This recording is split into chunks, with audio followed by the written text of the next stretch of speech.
¿Qué tal, amigos de Salud TV? Buenas tardes, bienvenidos a su programa.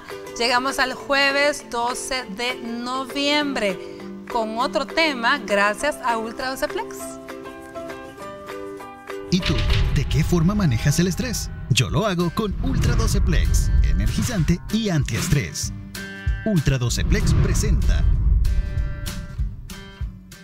Bueno, estamos en el mes de noviembre y recuerde la campaña de Movember que invita a que todos los caballeros, a que todos invitemos a los caballeros a cuidar su salud. Y una de las enfermedades de las que también deseamos prevenir, evitar, diagnosticar a tiempo y por supuesto tratar es el cáncer testicular. Así que eso estaremos hablando el día de hoy, cáncer de testículo. Veamos la cápsula, luego les cuento con quiénes hablaremos. ¿Y tú? ¿De qué forma manejas el estrés? Yo lo hago con Ultra 12 Flex, energizante y antiestrés. Ultra 12 Flex presentó.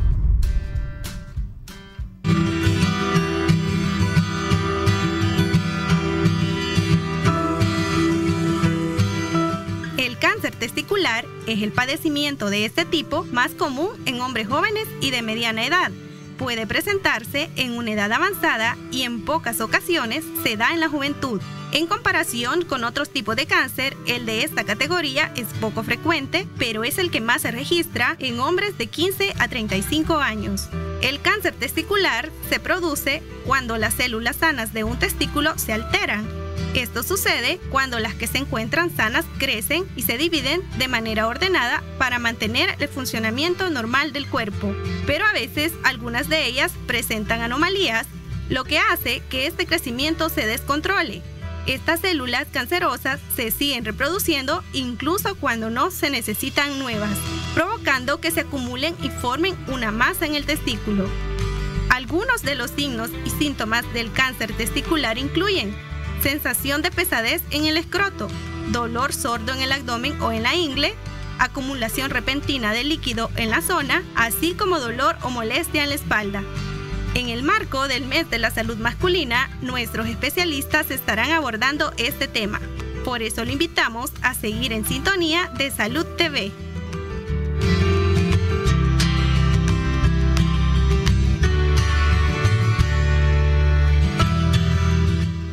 Bueno, tengo el gusto de estar acompañada en el set por uno de esos caballeros que van a estar invitando con nuestra campaña de Movember de todos los años aquí a la población masculina, y es el doctor Gerardo Pineda, urólogo. ¿Qué tal? ¿Cómo estamos, Gerardo? Bienvenido. Pues bien, gracias a Dios, bien, gracias por la invitación. Pues es importante promover la salud masculina, en el mes de la salud masculina, valga la redundancia.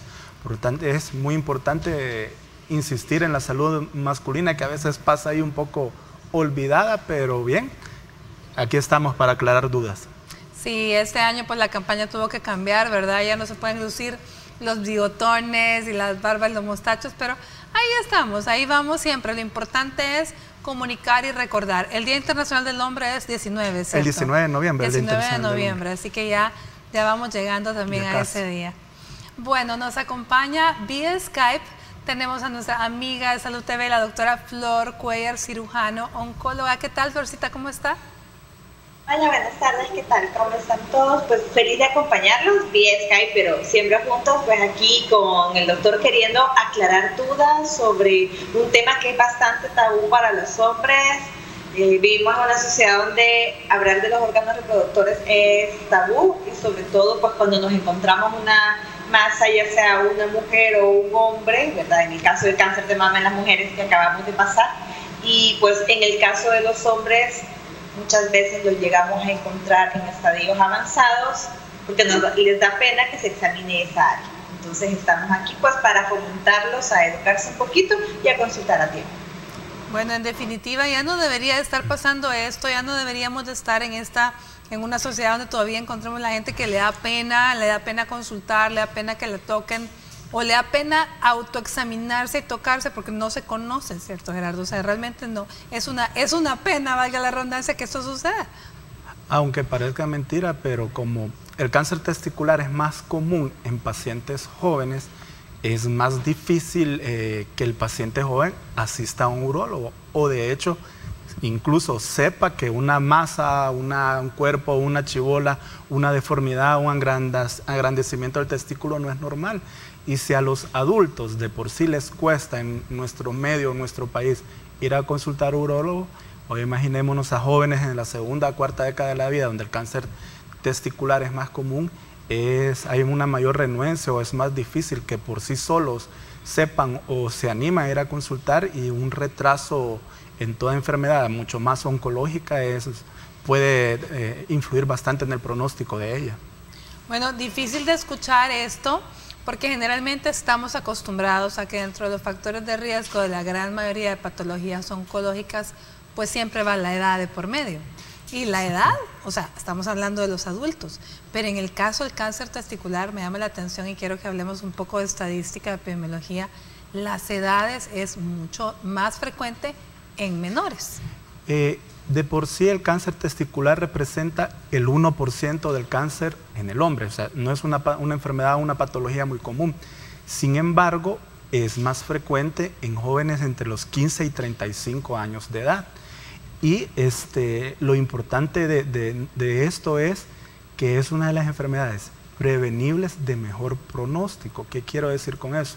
Si el paciente joven se encuentra una masa y se le diagnostica cáncer y se le da el tratamiento, la probabilidad de curación es bastante alta. Entonces, esto es lo importante de esta patología, que aunque no sea muy frecuente, pero cuando está presente, tiene buen pronóstico si se diagnostica y se trata a tiempo. Por eso es tan importante lo que usted decía, el autoexamen. Así como se promueve en octubre el autoexamen de mama, promover en el hombre el autoexamen testicular. Ahora bien, Gerardo, con el autoexamen de mama, si bien es cierto, es muy importante, es una de las herramientas para el diagnóstico, pero pues cuando la paciente viene a palparse algo, probablemente es un tumor pues ya considerable su tamaño para que la paciente lo pueda identificar.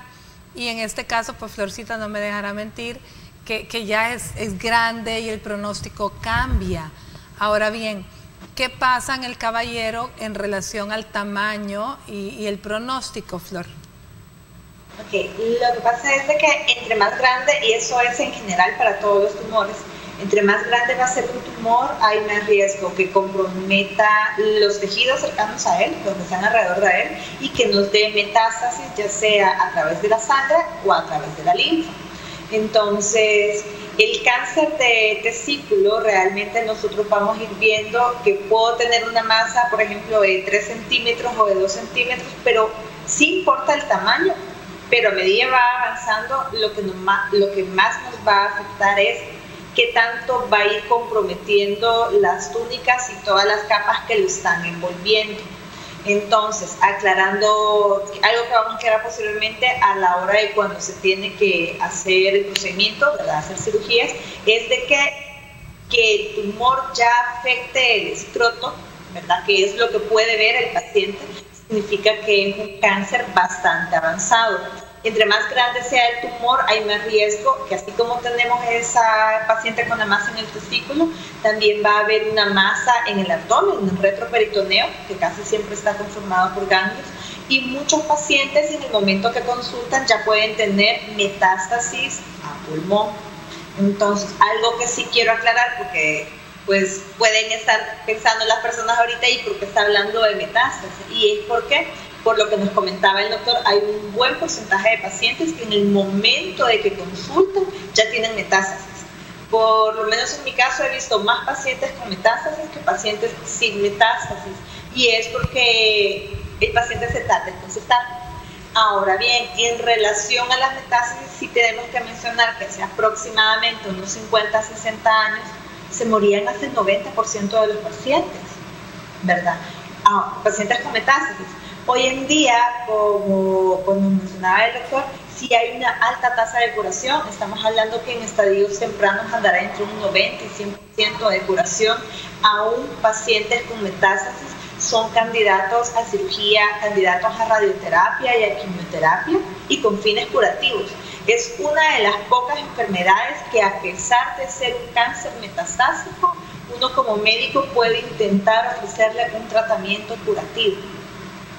O sea, muy interesante, porque cuando hablamos, como lo comparamos con cáncer de mama, ¿verdad? Porque recién pasó el mes de octubre y bueno, siempre estamos en campaña con relación a las mujeres.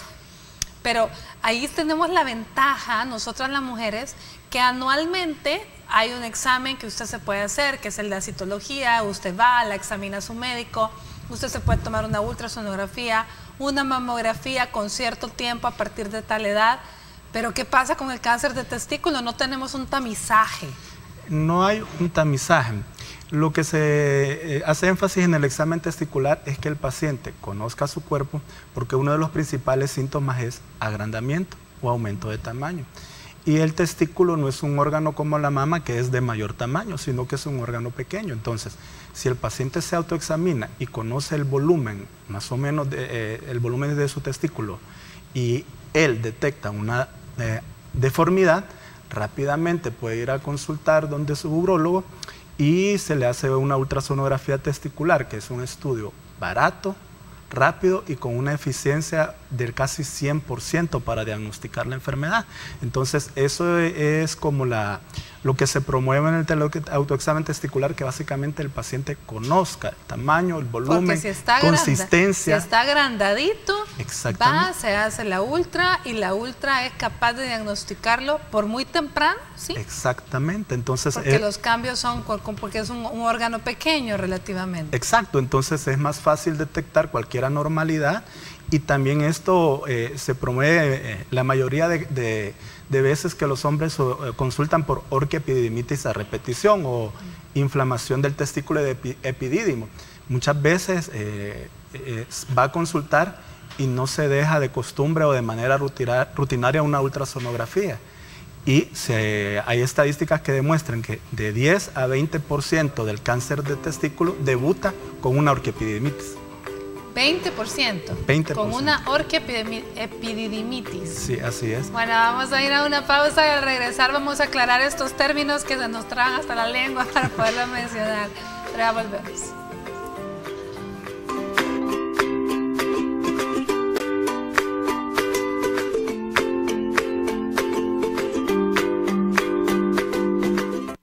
Estás viendo Salud TV.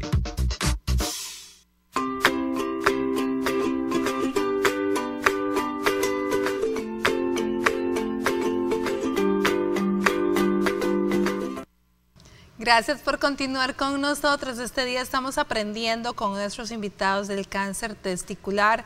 Y fíjense que muy interesante que ya nos establecieron tanto Flor Cuellar, nuestra cirujana oncóloga, amiga conectada vía Skype, y el doctor Gerardo Pineda, urólogo, acá en el set, ya nos contaron y nos aclararon que es una enfermedad más frecuente entre las edades de 18 a 35 años, lo cual es alarmante, pues, porque uno nunca lo espera. Y un bicho de 18 años, lo que menos anda pensando es que le pueda dar una enfermedad de esta. Entonces, es bien importante nosotros, los adultos que estamos viendo el programa, que estamos aprendiendo, que estamos escuchando, el hablar, el hacer conciencia para que ellos también aprendan a autoexaminarse y a conocer su cuerpo, como bien decías.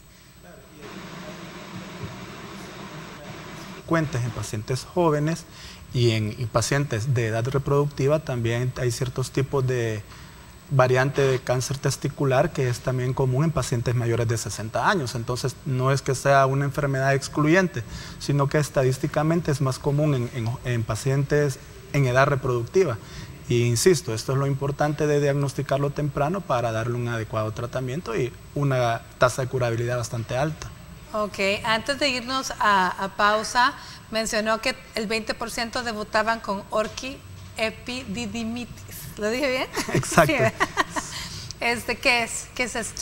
Generalmente en pacientes jóvenes sexualmente activos, una de las mayores causas de consulta de dolor testicular es la inflamación y aumento del tamaño del testículo y el epidídimo, que es un órgano que está sobre el testículo, secundario a la vida sexual activa. Entonces, lo que pasa muchas veces es con el aumento de tamaño del epidídimo no se puede evaluar de una manera adecuada al paciente por el dolor que le genera. Entonces, es más factible o más fácil enviarle una ultrasonografía que corrobore el diagnóstico y a la vez nos puede ayudar a prevenir si el cáncer testicular debutara como una infección o una orquiepididimitis. Entonces, por eso insisto la importancia de consultar, y quizás no es un estudio de tamizaje la ultrasonografía, sin embargo es un estudio que nos facilita el diagnóstico y es barato. Entonces, y es mandatorio en caso de que hay una sintomatología de estas, ¿no? Exacto, entonces de ahí la importancia. Otra de las formas como el paciente se lo descubre, como son pacientes jóvenes con actividad física aumentada, posterior a un ejercicio, posterior al gimnasio, posterior a jugar fútbol, reciben un golpe o hay dolor testicular, sienten el dolor y de esa manera consultan. Entonces ahí es la importancia de, ante aumento de tamaño, dolor testicular, sensación de pesadez en la región genital, consultar a tiempo y no como popularmente decir, yo lo voy a dejar pasar y se me va a quitar. Insisto, lo importante de esta patología es que es una enfermedad que se puede prevenir con una consulta a tiempo y no dejar que la sintomatología empeore o que la enfermedad empeore y llegar a otras etapas del cáncer. Ok. Florcita, se ha mencionado el género, en este caso ser hombre, se ha mencionado la edad, 18 a 35 años, aunque no es excluyente de los más avanzados, y se ha mencionado las orquiepididimitis como factores de riesgo. ¿Qué otros factores de riesgo tenemos que no hayamos mencionado? El principal que tenemos es la criptorquidia. Volvemos a las palabras raras. Entonces, criptorquidia no es más que tenemos un testículo que no ha descendido. Entonces, normalmente cuando los bebés nacen, pues ya deberían de tener ambos testículos a nivel de sus bolsas escrotales, en el escroto. Sin embargo, vamos a tener un porcentaje de bebés que ellos al nacer todavía van a tener sus testículos ya sea en el camino. Normalmente nuestras gónadas, tanto en hombres como mujeres, empiezan a formarse dentro del abdomen. En el caso de los hombres van descendiendo, pasan por el canal inguinal, para que nos ubiquemos, es más que todo cuando uno dice en el encaje, ¿verdad? Donde salen las cerdas inguinales, por ese conducto baja el testículo y a la hora de nacer ya debería de estar en el escroto. Si no está en el escroto, puede estar en el conducto inguinal, en el canal inguinal al momento de nacimiento, o puede quedar en el abdomen. Eso es algo que lo van a hablar con el pediatra y les va a decir con el seguimiento. Lo importante es que hay un tiempo prudente en el que debería de bajar. Y si eso no sucede, ahí es cuando se habla con el urólogo, en algunos casos con cirujanos pediatras, pero son ellos quienes nos van a ayudar a descender esos testículos. Entre más tiempo vayan a estar en el lugar donde no les corresponde, va a haber más riesgo. Inicialmente se creía que la criptorquidia como tal era lo que nos originaba el cáncer de testículo. Ahora hay algunos estudios que dicen que aunque ya tengamos que un testículo sí descendió y el otro quedó arriba, también el testículo que había descendido hay riesgo de que tenga un cáncer, no solo el que se quedó allá arriba, ¿verdad? Entonces está haciendo pensar algunas líneas que no es tanto que la criptorquidia en sí me llevó al cáncer, sino que existe una probabilidad que ya había cierto componente genético que me dio la condición para ocasionar la criptorquidia y que este componente genético también me puede llegar a tener un cáncer de testículo. Por otro lado, sí aclarar de que esto no es algo hereditario, ¿verdad? Hay que hacer mención que todos los cánceres en general, hasta un 80% son esporádicos, ¿verdad? Que quiere decir que no tienen nada que ver con nuestros parientes. Pero el otro 20% sí pueden ser de índole familiar o hereditaria. Entonces, en esos vamos a tener que si yo tengo un paciente con un cáncer de testículo, los hermanos de ese paciente pueden tener un riesgo mayor al resto de personas de 6 a 8 veces más de tener un cáncer de testículo. Y si, por ejemplo, el padre de alguien tuvo un cáncer de testículo, ahí hay un riesgo de aproximadamente unas 4 veces más en comparación a la población general. No quiere decir que porque al papá o al hermano le dio, a ellos les va a dar, pero sí que hay mayor riesgo, y ahí es donde nos podemos apoyar con la ultrasonografía de testículo, sabiendo que está el antecedente. Muy interesante. Bueno, entonces, ya por toda esta explicación que nos dio, el hecho de haber tenido una criptorquidia se convierte también en un factor de riesgo, es decir, que un niño al nacer, el testículo haya quedado en el abdomen o en la pelvis y que haya que descenderlo quirúrgicamente, o sea, los niños a los que operan, ¿no? Para bajarle el testículo, ¿sí? Y ahí lo importante es lo que menciona la doctora Cuellar, que solo se creía que el cáncer testicular era en el testículo no descendido. Y le puede dar, pero puede dar también en ambos. Entonces eso es lo importante, de no solo descenderlo, porque al descenderlo disminuye la probabilidad de cáncer, sino también examinar el testículo contralateral por la mayor probabilidad de cáncer. Pero esto puede suceder obviamente en aquel adulto que tuvo criptorquidia y que no se diagnosticó. Que no se diagnosticó. ¿Verdad? En el niño que sí se diagnosticó y que se le descendió, pues lógicamente disminuye el riesgo, pero sí queda con probabilidad de que desarrolle la enfermedad, entonces sí es importante. Perdón. Dele. Por lo que dice el doctor Pineda, hace falta estar allá en el set, la verdad. Es eso mismo, por lo que dice el doctor Pineda.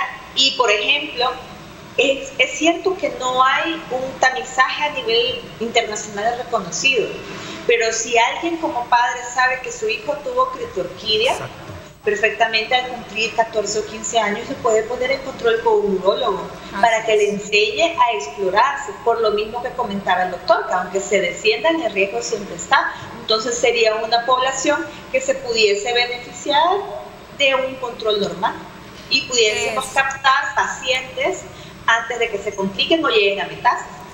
Florcita, ese es el mensaje de la campaña Movember, que todos nos tenemos que mover a motivar, a incentivar a que los caballeros de todas las edades cuiden su salud. Y lógicamente nos toca a los adultos cuidar a los chiquitos, como bien acaba de decir usted. Si yo tengo un niño, en mi caso que tengo 2 adolescentes, bueno, ya están saliendo de esa edad tan tortuosa, pero que son jóvenes que nosotros tenemos que estar pendientes pues de ellos, porque este es factor de riesgo. Saben, estaba recordando cuando habló del traumatismo, de gimnasio, de etcétera, etcétera, de ejercicio, el famoso Lance Armstrong, ¿no? Lance Armstrong tuvo cáncer testicular y es un ciclista famoso. Ahora, la pregunta del millón, ¿pudo haber sido su cáncer testicular, haber tenido algo que ver con el mucho andar en bicicleta, por el ciclismo, por los entrenos, por el traumatismo constante? Como mencionó la doctora Cuellar, realmente esta enfermedad no hay mucho factor asociado. El que sí está comprobado, como lo mencionó, es la criptorquidia, el no descenso testicular, y hay un par de síndromes raros de alteraciones genéticas, como el síndrome de Klinefelter y otras enfermedades mucho más raras todavía que están asociados a tumores. Pero estudios que demuestren que, por ejemplo, en ciclistas o en repartidores que andan en moto, por ejemplo, no hay algo que compruebe que esto los predisponga. Sí, en teoría, como mencioné, después de, me imagino, una jornada ciclística larga puede generar dolor testicular, eso puede ayudar a detectarlo, pero que el ciclismo como profesión o como ejercicio tal predisponga a cáncer testicular no está comprobado. Eso es importante, porque ya que usted que está empezando en bicicleta, ya no la hago, ya no comienzo, ya no sigo. Ahora, perfecta para no hacer ejercicio. Sí, hay que hacer ejercicio. Ahora, ¿qué hay de los traumatismos? O tampoco entonces los traumatismos ocasionados por una patada durante el fútbol, soccer. O sea, esto más que todo nos pueden dar más peligro de una torsión testicular, ¿sí? Exacto, nos puede dar más peligro de una torsión testicular. Algo que sí está comprobado es, por ejemplo, los pacientes que se les hace ultra y se les encuentran calcificaciones testiculares en la ultrasonografía. Eso sí puede llegar, tiene que haber un seguimiento anual de las ultrasonografías, porque un 20 al 30% sí puede desarrollar cáncer testicular, pero eso ya es un hallazgo ultrasonográfico al que se le debe dar seguimiento. Ok, muy bien. Bueno, vámonos a una pausa. Como todos los jueves, el doctor Rodolfo Castro, especialista en salud ocupacional, en nuestra sección de primeros auxilios, nos trae consejos. Veamos.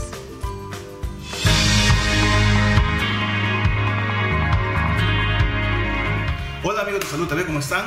Recibo un cordial saludo, mi nombre es Rodolfo Castro, soy perito en medicina del trabajo. En esta ocasión, pues estamos celebrando el mes de la salud del hombre y quisiera aprovechar una de las consultas que me han estado haciendo a nivel de las redes sociales, qué hacer en caso de una lesión a nivel de tobillo. Este día vamos a hacer una práctica, me va a colaborar la ingeniera Sara Ramón, y vamos a hacer una inmovilización de tobillo, cuyo nombre se le conoce también como strip, ¿verdad? Y vamos a ver cómo se hace a continuación. Bien, lo que vamos a hacer a continuación, está la ingeniera Sara Ramón, que nos va a estar colaborando este día. Vamos a hacer un vendaje de tobillo. El vendaje de tobillo se hace normalmente en casos donde la persona ha presentado algún tipo de lesión, alguna torcedura, llamémoslo así de esa manera, o en los casos donde la persona de repente practica algún tipo de deporte, como el fútbol, el voleibol, entre otras cosas, o simplemente a veces tiene algún tipo de raspón. Entonces lo que vamos a hacer es que vamos a utilizar el pie de la ingeniera Sara Ramón y ella lo va a colocar sobre mi pierna, y para eso vamos a utilizar una charpa, ya la conocemos, ¿verdad? Puede ser una camisa, puede ser un mantel, por ejemplo, o puede ser una venda triangular como tal, y la enrollamos, que simule una corbata, de hecho puede ser una corbata también como tal, y veamos lo siguiente, hagamos un acercamiento. Nos venimos a la parte del pie, no vamos a quitar en ningún momento el zapato, ¿verdad? Ese es el peor error que podríamos cometer. No lo quitamos, aprovechamos la estructura del zapato para que no dé rigidez, y las puntas las pasamos exactamente por debajo del tobillo. Nada más eso. Vean, tenemos el pie, Sara, por favor. Miren, básicamente lo único que he hecho es esto, vean, nada más. Una vez más, lo vemos. Vean acá, me voy hacia la parte de atrás y vean mi primer dedo o dedo pulgar, lo meto en este espacio para que la punta contraria poderla pasar por debajo, y la otra punta me vengo hacia acá y la paso por acá. Ahora que ya lo tenemos que socar hacia arriba despacio, ¿verdad? Porque cada vez que yo haga tracción de esta manera, le estoy generando dolor al paciente. Entonces no lo puedo hacer de esta manera, sino que tiene que ser una tracción firme, y después de eso venimos y lo amarramos, lo fijamos, y posteriormente a eso pues podemos esconder las puntas para que no se vayan a quedar trabadas en ningún lado, y esto nos ayudaría a salir de la crisis en que estamos para ser trasladados hacia un centro asistencial. Bueno, esperando que este consejo haya sido de provecho para todos, me despido deseándoles que tengan un excelente fin de semana, ¿verdad? Que sean muy bendecidos, protéjanse por favor, cuídense, y que Dios nos los bendiga. Hasta pronto.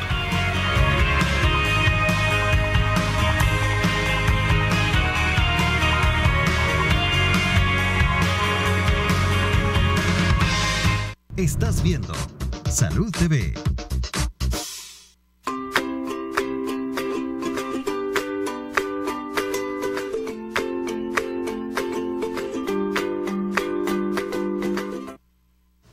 Muy buen provecho a usted que está almorzando, y gracias por permitirnos acompañarle este día conversando acerca del cáncer testicular con la doctora Flor Cuellar, conectada vía Skype, y el doctor Gerardo Pineda acá en el set urólogo. Bueno, hemos hablado un poquito de todo, incluso ya dijimos de los factores de riesgo, pero tocaría ahora ver cuáles los métodos de diagnóstico, que ya dijimos que es clínica y ultrasonografía. Pero ¿qué otros métodos de diagnóstico podríamos echar mano, doctor? Generalmente esos son los principales, el examen físico y la ultrasonografía. Ya en etapas avanzadas, bueno, quizás construyendo la sintomatología, el aumento de tamaño, la acumulación de líquido en la bolsa escrotal, que es el hidrocele, edema de ambos miembros inferiores o masa abdominal palpable sin que haya una causa aparente, podemos usar de otra técnica, de otro método diagnóstico, que es el TAC abdominopélvico. Pero el TAC abdominopélvico va más que todo relacionado para evaluar la masa abdominal. Sin embargo, los principales métodos diagnósticos es examen físico y ultrasonografía. La ultrasonografía también es importante porque no solo es el aumento de tamaño, sino que hay nódulos intratesticulares que no generan un mayor aumento de tamaño. Sin embargo, las ultrasonografías nos da el diagnóstico. Y como ya mencioné, tiene una sensibilidad del 100%, o sea, es bastante alta, segura y cómoda. No invasiva, por lo tanto no dolorosa, que es otra de las ventajas del método. Así es, bueno, y es algo sencillo, no necesita ninguna preparación previa, no es como que tenga que llegar en ayuno ni nada, salvo lo único que va a tener que hacer es cita. Exactamente, entonces eso es lo que hace fácil, útil y cómodo. Y cómoda, definitivamente. Ahora, Florcita, cuando encontramos un cáncer testicular, ¿cómo lo clasificamos? ¿En base a qué? ¿En base al tamaño? Háblanos un poquito de eso. Bien, el cáncer testicular, pues vamos a hacer dos clasificaciones para poder dar una. Entonces, en todos los cánceres siempre hablamos de los estadios, si va a ser temprano o va a ser avanzado. Pero en el cáncer testículo hay algo también importante, que es ver si es un tumor seminomatoso o si es un tumor del grupo de los no seminomatosos. En un cáncer de testículo, el 95% de ellos vienen de las células germinales, ¿verdad? Que obviamente es la función del testículo, producir espermatozoides, entonces su cáncer va a venir en un 95% de este tipo de células. El otro 5% de los casos son tumores ya un poco raros, o también es importante mencionar de que pueden ser metástasis de otro tipo de cáncer en el testículo, que es extremadamente raro, pero si uno lo llega a ver, por ejemplo, los linfomas pueden dar metástasis a nivel testicular. Entonces, como bien nos decía el doctor Pineda, primero hacemos la ultra, el examen físico. La ultra nos define que hay una masa testicular. Procedemos a hacer un examen de sangre para sala de operación, para preparar el procedimiento, pero hay que hacer algo que se llaman marcadores tumorales, ¿verdad? Se hacen 3 de ellos, que son considerados alfa-fetoproteína, lactato desfoslinasa y gonadotropina curiónica fracción beta. Esos 3 exámenes, dependiendo de lo que salga, nos va a ayudar desde un inicio a saber aproximadamente si va a ser de qué variante, si es de seminoma o si es de no seminomatoso. ¿Por qué es esto importante? Porque a la hora que nosotros lo vamos a estadiar, en ese momento nos van a decir ¿y cuánto era el valor antes de la cirugía? ¿Verdad? Entonces, después de que se hace la orquiectomía, que es quitar el testículo, en ese momento se vuelven a sacar los valores, si al inicio estaban elevados, y vamos a ver qué tanto bajó. Es uno de los pocos casos en oncología que no hacemos la tomografía antes de operar. Si te recuerdas, siempre decimos hay que hacer TAC y que tenemos que hacer el TAC para avanzado para ver si operamos o no. En este caso se tiene que hacer, porque la única forma de hacer la biopsia es la orquiectomía. Se hace la orquiectomía y posterior a ello, si se confirma la malignidad, ahí hacemos TAC de tórax, abdomen y pelvis. No a todos se les hace TAC de cerebro, a unos pacientes sí se les puede hacer si ya tienen síntomas neurológicos, ¿verdad? Porque pueden hacer metástasis al cerebro. Y ya con esto ya se dan el estadio, ¿verdad? El estadio va a depender del tamaño del tumor, va a depender del valor de estos marcadores tumorales que mencionaba, va a depender si el tumor está escondidito bien dentro del escroto o si ya qué tantas capas atravesó y si ya llegó al escroto como tal, y de ahí donde más encuentre cáncer, ¿verdad? Y así es como lo vamos a clasificar. Por lo tanto, lo clasificamos siempre en base al tamaño, y si es temprano o tardío, ¿sí? Más que todo lo principal es catalogarlo como seminomatoso o no seminomatoso, porque dependiendo de eso y el resultado de la biopsia se da el estadiaje y el tratamiento a seguir, y catalogarlo si es de leve, moderado o alto riesgo, dependiendo al estadio y a los valores de los marcadores tumorales, porque dependiendo de eso es la conducta a seguir y el tratamiento, que puede ser desde conducta expectante hasta radioterapia o quimioterapia, pero sí lo principal es el estadio histopatológico y los marcadores tumorales. Ahora, la gente yo sé que está más identificada con los procesos diagnósticos para cáncer de mama y siempre se habla, o por lo menos para tumorcitos de mama, y hablamos de citología por aspiración de aguja fina, por CAFP, para hacer diagnóstico. Hablamos de biopsia Strucut o de biopsia excisional, es decir, sacar todo el tumor. En este caso, la biopsia en el testículo, ¿cómo se hace? Lo que pasa es que la biopsia testicular son pocos casos las indicaciones, pero relacionado al cáncer testicular son, por ejemplo, pacientes que solo tienen un testículo funcional o que ya han sido orquiectomizados.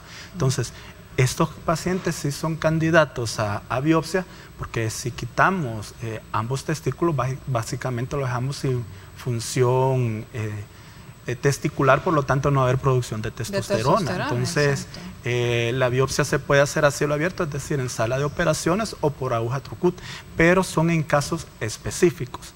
Si ya se hace el diagnóstico, como hemos mencionado, a través del examen ultrasonográfico y a través del examen físico, el siguiente paso es la orquiectomía vía inguinal, que es remover el testículo junto al conducto espermático para remover la enfermedad y mandarlo al estudio. Me explico, pero sí la biopsia solo es para casos seleccionados, no es que la biopsia sea la primera opción. Sí, no es como en mama, ¿verdad? Lo que hablábamos, lo que decía Florcita, sino que lleva un proceso diferente, un protocolo diferente. Ahora bien, perdón, Flor, ¿sí? Dándole continuidad a lo que decía el doctor, por ejemplo, cuando nos describe la biopsia, sí son casos bien seleccionados, como él decía, porque el problema es que para nosotros es muy importante no manipular el testículo, no desenvolverlo de sus capas, porque por ejemplo una biopsia Strucut, cuando hay un bajo riesgo de malignidad y tenemos que conservarle al paciente por su testosterona y por su deseo de fertilidad, ¿verdad? Nos puede ayudar y puede ser que el paciente no vaya a ser algo maligno. Pero, por ejemplo, un paciente con masa evidente, con marcadores tumorales, que ya tiene un número de hijos satisfechos, sí, digamos que la biopsia mínima para el oncólogo sería la orquiectomía, ¿verdad? Donde el procedimiento es tanto terapéutico como tratamiento y nos confirma el diagnóstico, como nos explicaba el doctor, porque sí es importante aclararle al paciente, todos esperamos, o la familia nos dice, va a ser a través del escroto, y a veces se asustan cuando uno le dice, no, va a ser por la ingle, va a ser por el encaje. ¿Por qué? Porque si nosotros sacamos un tumor testicular a través del escroto, vamos a contaminarlo, y algo que era un estadio en tamaño del tumor en grado 1, un T1, nosotros lo convertiríamos en un T4. Entonces, por eso es que las biopsias son reducidas a una pequeña cantidad de pacientes, como nos explicaba el doctor. Y lo otro es de que es raro, casi no todos los pacientes lo necesitan, pero pueden haber sustitución con inyecciones de testosterona, que se pueden estar dando cada 3 meses. El detalle es que eso va a ser de por vida, y esa es la importancia de estar seguros de la enfermedad antes de proceder a hacer la tratamiento. Bueno, vamos a hablar del tratamiento luego de la siguiente pausa a la que vamos. Ya volvemos.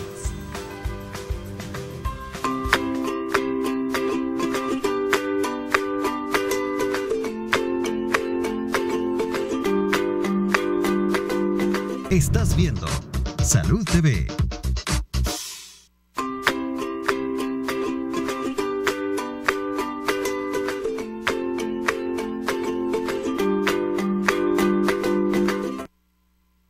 Bueno, continuamos con nuestro programa del día de hoy hablando de cáncer testicular. Entonces, Gerardo, ¿en qué consiste ya en sí el tratamiento entonces del cáncer testicular?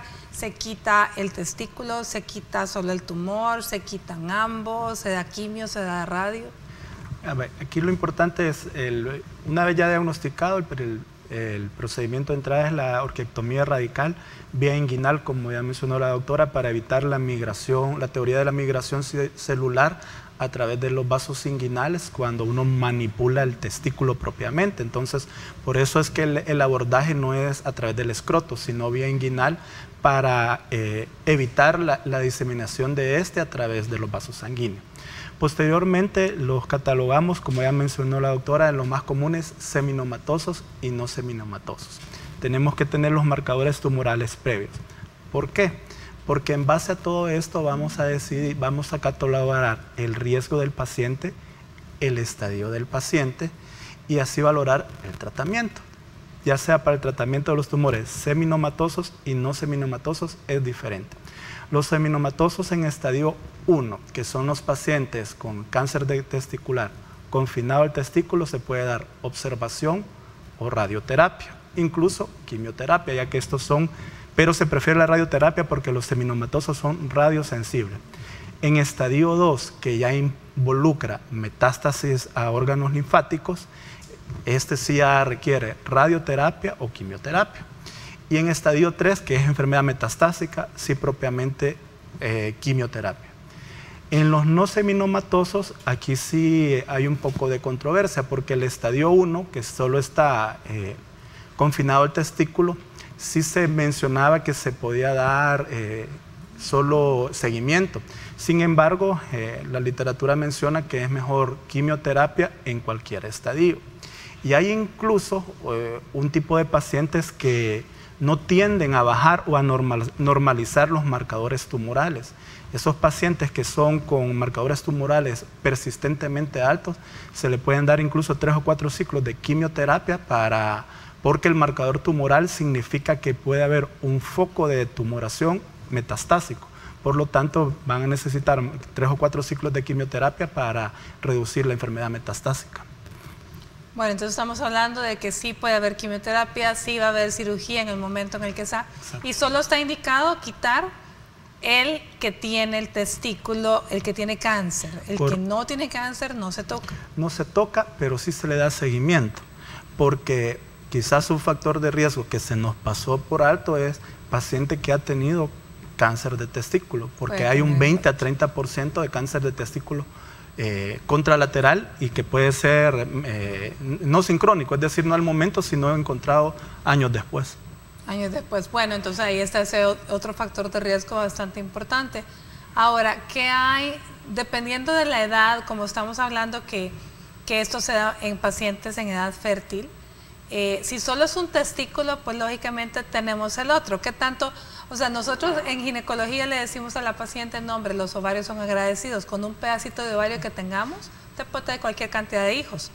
¿Cómo funciona aquí la fertilidad? En cuanto a la fertilidad, si el otro testículo está sano, no se ve mayormente afectado. Incluso si se cataloga en estadio 1, es decir, en una enfermedad no metastásica, y el paciente es candidato o radio a quimioterapia, el cáncer de testículo puede dar la ventaja de un periodo de ventana, por decirlo así, un periodo en el cual el paciente, si está interesado en la fertilidad, intentar lograr embarazar a su pareja, por decirlo así, y darle chance para que logre embarazo y posteriormente recibir la radioterapia o la quimio. ¿Y por qué es importante mencionar esto? Porque la radioterapia puede estar asociado a infertilidad. Entonces, como está en edad reproductiva, se le puede dar un periodo de descanso para que logre el embarazo y posteriormente recibir radioterapia, dependiendo del riesgo del paciente. Bueno, muy bien. Florcita, hablamos un poquito de quimio al volver de la pausa, ¿sí? Y vamos a ver la siguiente cápsula. El doctor Víctor Caseros, oncólogo radioterapeuta, nos habla precisamente de esto, de radioterapia en paciente con cáncer testicular. Ya volvemos.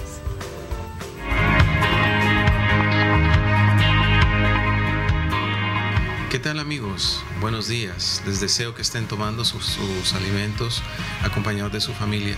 Soy el doctor Víctor Caseros, soy oncólogo radioterapeuta y este día vamos a hablar un poco sobre el cáncer testicular. El cáncer testicular es una enfermedad frecuente, sobre todo en la primera infancia, adolescencia y primera juventud. El cáncer testicular, o también llamado germinal, es una enfermedad que suele aparecer regularmente en uno de los dos testículos. Es una enfermedad de rápido crecimiento y se trata de diferentes maneras, principalmente la cirugía, que es la piedra angular del tratamiento. La quimioterapia en muchas de las ocasiones es necesaria, pero el tratamiento de consolidación del cáncer testicular suele ser la radioterapia. La radioterapia se aplica en las zonas en donde el tumor podría estar escondido. es decir, en los ganglios que drenan el tejido linfático del testículo enfermo. Generalmente estos ganglios son los ganglios pélvicos del mismo lado donde estaba la enfermedad y los ganglios paraórticos o nódulos linfáticos paraórticos. En ellos viaja la linfa y en muchas ocasiones en la linfa está localizada células tumorales que pueden perpetuar la enfermedad. El tratamiento de radioterapia se aplica en dosis cortas, periodos cortos de tratamiento de más o menos 15 a 14 días, en dosis controladas todos los días a estos ganglios que yo menciono. El tratamiento es sumamente efectivo y es curativo en más del 99% de los casos. Recordemos que el cáncer es una enfermedad curable, siempre y cuando podamos diagnosticarlo a tiempo. El cáncer testicular también es susceptible de curación. Soy el doctor Víctor Caseros, oncólogo radioterapeuta, y fue un gran gusto estar con ustedes este día. Bendiciones.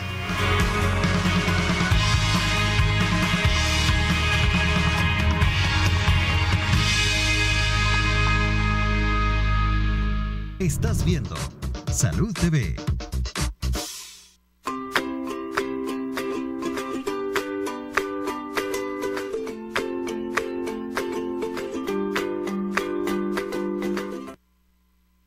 Bueno, continuamos con nuestro programa. Florcita, ¿qué podemos decir sobre quimioterapia, cirugía, otras recomendaciones postquirúrgicas y el pronóstico? Pues, claro está. Bueno, en relación a quimioterapia, y ahí vamos a hacer el comercial de nuevo de consulten a tiempo, en los casos que son seminomatosos en estadios tempranos, los pacientes pueden quedar en observación, como bien estábamos viendo, o sea, que es una conducta expectante. El paciente va a asistir a control con su médico y no le vamos a hacer nada más que estar verificando que no vaya a reventar. Ya cuando tenemos estadios un poco más avanzados dentro de los seminomatosos o inclusive desde el estadio 1 en los no seminomatosos, como bien lo decía la terminera, pues si bien todavía el estadio 1 lo pueden dejar como opcional una conducta expectante, que solo es no que se olvide de los controles del paciente, sino que va a estar controles sin un tratamiento extra, sí se recomienda en los últimos estudios que a todos se les realice quimioterapia. La quimioterapia, cuando van con el oncólogo médico, va a tener una variante en relación a otras quimioterapias, que no se dan muchos ciclos. Casi siempre, por ejemplo, cáncer de mama, estamos acostumbrados a hablar 6 ciclos de quimioterapia, en ovario se hablan hasta 12 ciclos de quimioterapia, pero en el caso de los hombres solo son 2 ciclos de quimio. Y en algunos casos, cuando es muy agresivo, se llegan a dar hasta 4 ciclos de quimio. Y posterior a ello, seguimos con lo que nos decía el doctor. Nuevos marcadores tumorales, dependiendo del resultado, alguna tomografía. ¿Por qué? Porque tenemos que ver si esos marcadores tumorales persisten elevados. Dependiendo de cada caso, van a haber pacientes que además de la quimioterapia van a necesitar la radioterapia, sobre todo a retroperitoneo, que es la parte al fondo de nuestro abdomen donde van la gran mayoría de los vasos linfáticos y los ganglios linfáticos que está a ese nivel. Eso nos puede llevar a cuándo más vamos a operar. Este tipo de pacientes pueden hacer masas producto de la unión de todos los ganglios en el abdomen, que muchas veces cuando son mayor de 3 centímetros van a ser necesario que estas se retiren en una cirugía, ¿verdad? Y en otros casos, si son pequeñas, puede intentarse quimioterapia y radioterapia, pero cuando no mejora, nos vamos con cirugía y volvemos a los controles para ver que todo siga bien. Pronóstico, se puede curar hasta el 99% de los casos. Su mensaje final, Florcita.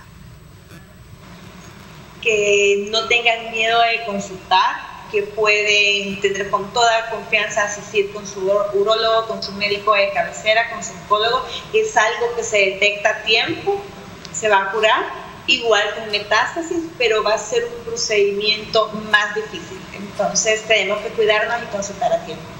Muchísimas gracias, Flor, fue un gusto tenerla por ahí. Nos despedimos de usted. Su mensaje final, Gerardo.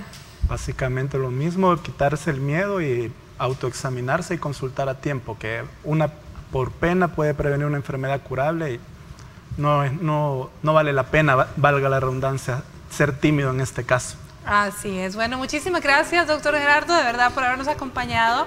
Y gracias a ustedes, espero que hayan puesto muchísima atención y ojo con los que somos papás de adolescentes a fomentar el autocuido también en los hipotes para que lleguen adultos cuidándose bien. Bueno, me despido de ustedes, los dejo en buena compañía con Osvaldo Ruiz. Nos vemos primeramente Dios el día de mañana. Bendiciones.